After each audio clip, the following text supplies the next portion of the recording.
সর্বনাশা পদ্মা নদী, তোর কাছে শুধাই, বল আমারে তোর ক্রিয়ার কুরকিনারা নাই। নদী ভারত থেকে, গঙ্গা নদী থেকে বেয়ে আসা বাংলাদেশে বহমান সবচেয়ে বড় নদী পদ্মা নদী। এই পদ্মা নদীতে দেখেন বড় খরস্রোতা স্রোত। এই যে স্রোত, এই যে পাড়ি ভাঙ্গার দৃশ্যটা দেখেন। এই যে গাছ, এই গাছটা আজ এখন আছে, একটু পরে নাও থাকতে পারে, ষষ্ঠটাই ভালো জানে। এই যে নদীর পাশে থাকা এই যে বাড়ির অবস্থা,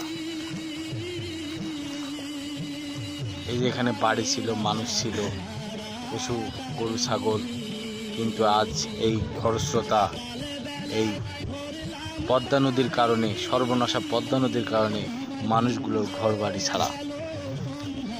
সর্বনাশা পদ্মা নদীতে একটা বিখ্যাত খাবার পাওয়া যায়, সেটা হলো ইলিশ। আমরা সেই ইলিশ সন্ধানে এসেছি। অনেক